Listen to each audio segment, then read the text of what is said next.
प्यारे देशवासियों, नमस्कार। आज मैं राष्ट्रपति ट्रंप के एक फैसले की आपके साथ गंभीरता से चर्चा करना चाहूँगा। राष्ट्रपति ट्रंप ने कहा है, आपको जैसे ध्यान होगा, उन्होंने शपथ ग्रहण करते ही तुरंत ये घोषणा की थी कि मेरी इच्छा है कि मुझे शांति दूत के रूप में जाना जाए। यानी इनका मकसद था कि मैं दुनिया में शांति स्थापित कराऊंगा, जो भी लड़ाइयाँ चल रही हैं सबको रुकवा दूंगा। ये साफ तौर पर कहा था उन्होंने। यानी उनका सबसे बड़ा इशारा था यूक्रेन और रूस की जो गंभीर लड़ाई करीब 3 साल होने वाले हैं, उसकी तरफ इशारा था कि मैं इनकी लड़ाई बंद कर दूंगा। और यहाँ तक कहा था कि मैंने शपथ ग्रहण से पहले ही कहा था इजराइल और हमास की लड़ाई वो मेरे शपथ ग्रहण से पहले रुक गई है, संधि हो गई है, युद्ध विराम हो गया है। और ये बात तो खैर जायज़ है, ये तो हो गया था। ये पूरी दुनिया के देशों ने भी माना है कि शायद वो ट्रंप का इफेक्ट था। लेकिन रूस और यूक्रेन की लड़ाई को ये रुकवा पाएंगे, इसमें संदेह के बादल आ गए हैं, इसमें शंकाएं आ गई हैं, क्योंकि रूस के राष्ट्रपति ने शर्तें मानने से मना कर दिया। यानी उन्होंने युद्ध विराम के लिए साफ मना कर दिया है। अब उन्होंने ये क्लियर कर दिया है, रूस के राष्ट्रपति ने, कि हम अपनी शर्तों पर युद्ध विराम करेंगे, ना कि अमेरिका की या यूक्रेन की शर्तों पर।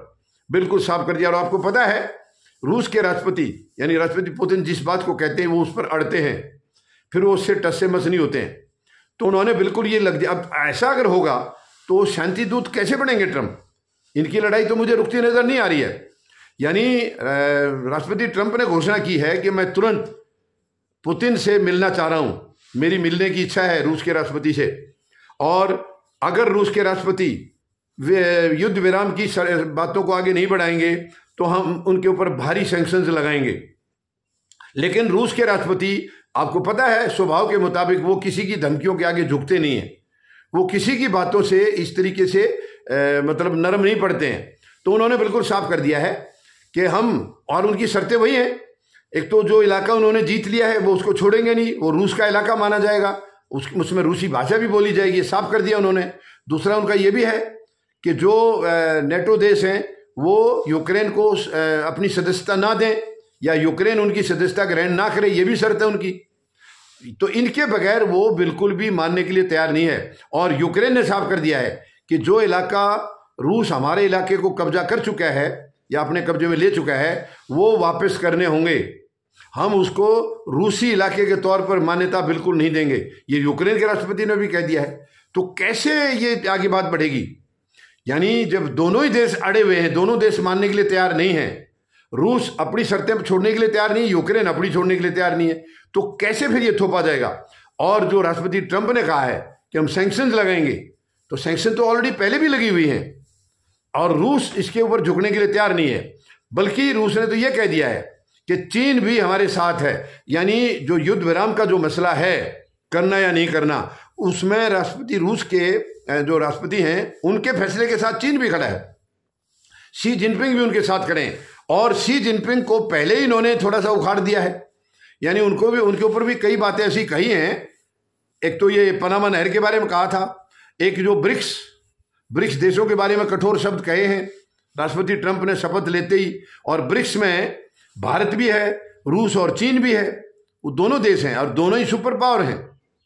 जहां अमेरिका अगर सुपर पावर है तो वो दोनों देश भी सुपर पावर हैं।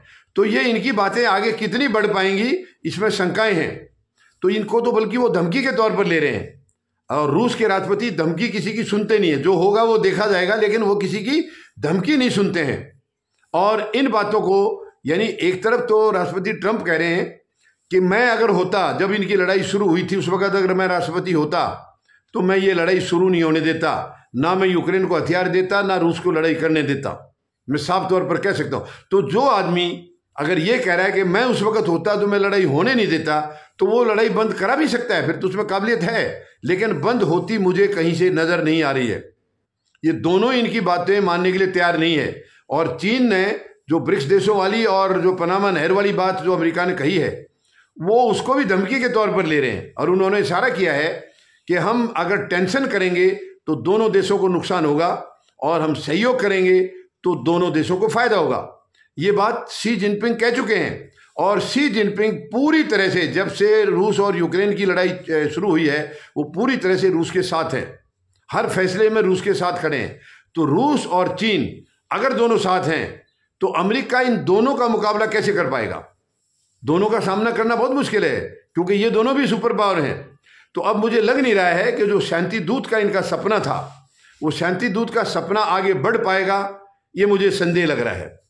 क्योंकि राष्ट्रपति पुतिन एक बार जो कह देते वो झुकते नहीं, और झुकने वाले जेलेंस्की भी नहीं लग रहे, चाहे उनके बस का है या नहीं है, लेकिन वो भी इनकी शर्तों को मानने के लिए तैयार नहीं है। तो मुझे नहीं लग रहा है कि अमेरिका के राष्ट्रपति की ये इच्छा पूरी हो पाएगी।